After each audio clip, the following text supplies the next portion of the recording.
அஸ்வின் 3 பேருடைய கைகளையும் பார்த்து நான் ஜோசியம் சொன்னேன். அது உண்மையா பொய்யா?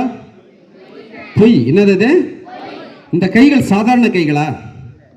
இந்த கைகள் நாளைக்கு வந்து பார்த்தீங்கன்னா நம்ம இங்கே அண்ணன் திருச்சி சிவா அவருடைய உதவியாளர் இருந்திருக்கிறார். நாளைக்கு இங்கே ஒருத்தன் வந்து என்ன பண்ணலாம், காசிராஜன் இந்த தேசத்துக்கு ராஜன் ஆகலாம்.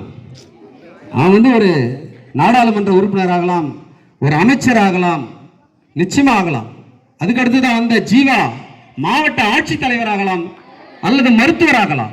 கடைசியா அந்த அஸ்வின் அவனும் வந்து பார்த்தீங்கன்னா மிகப்பெரிய பதவிக்கு பேராசிரியராக போகலாம். அப்படிப்பட்ட கைகளை பார்த்து நான் என்ன சொல்லிட்டேன் அப்படின்னா, என்ன சொல்லிட்டேன், எதிர்மறையான ஜோசியம் சொன்னேன். உண்மையாகவே இந்த கைகள் வெறும் கைகள் என்ன, பொன்னின் ஒளியை புறத்தே போய் தேடுவதா, உன்னின் சிறப்பை நீயே உணர். தங்கம் அப்படின்னா நீதான் தங்கத்தின் தங்கம், சிங்கத்தின் சிங்கம். உன்னை தகரம் என்று நினைத்துக் கொள்ளாதே. இவங்க சாதாரண கைகள் அல்ல. வெறுங்கை என்பது ஒரு கவிஞர் சொல்லியிருக்காரு. வெறுங்கை என்பது என்னது?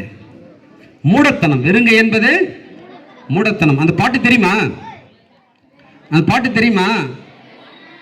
நான் பாட பாட திரும்பி பாடுவீங்களா? வெறுங்கை என்பது மூடத்தனம்,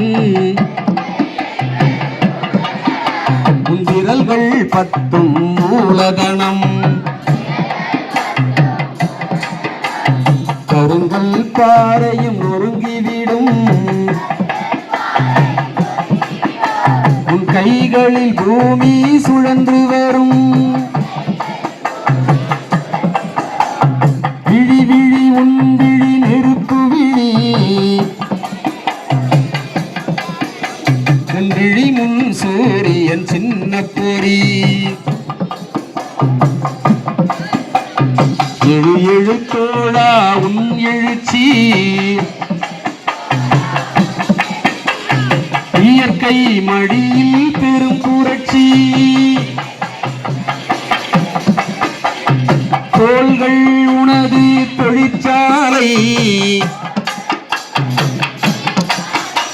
நீ தொடும் இடம் எல்லாம் மலர்ச்சோலை, தோல்விகள் ஏதும் உனக்கில்லை, தொடுவானம் தான் உன் எல்லை. கடைசி என்ன சொன்னா? தொடுவானம் தான் உன் எல்லை.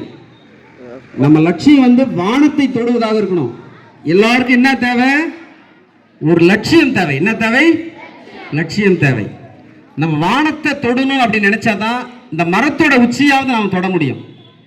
நாம் இந்த மரத்து உச்சிக்கு நாம் வந்து ஒரு இலக்கு வச்சோம்னா தரைக்கு மேலே நாம் தாண்ட முடியாது. அன்பு குழந்தைகளே, எல்லாருக்கும் ஒரு லட்சியம் பாருங்க. இந்த மேடையில் நம்ம தலைமை ஆசிரியர் பார்த்தீங்கன்னா கொஞ்சம் கவனிங்க. அவரே நீங்கள் ஒரு முன்னுதாரணமாக வச்சுக்கலாம். அவர் பார்த்தீங்கன்னா பல ஆசிரியர்களை உருவாக்கியவர். இந்த இளைய வயசிலே இளமை தலைமை ஏற்றிருக்கிறது.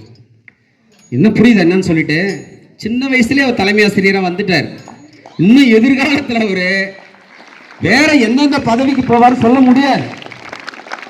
அன்பு குழந்தைகளே, நீங்க காலத்தோட உங்க ஒரு லட்சியத்தை வகுத்து கொண்டு காலத்தோட இந்த உலக வாழ்க்கை வந்து கொஞ்ச காலம்தான். நேரத்தோட நீங்க படிக்கிற காலத்துல படிச்சுட்டு வேலைக்கு போற காலத்துல வேலைக்கு என்ன பண்ணோம், போய்விட வேண்டும். அதற்கு ஒரு இலக்கை நீங்கள் கட்டாயமா அமைச்சுக்கணும். சரி.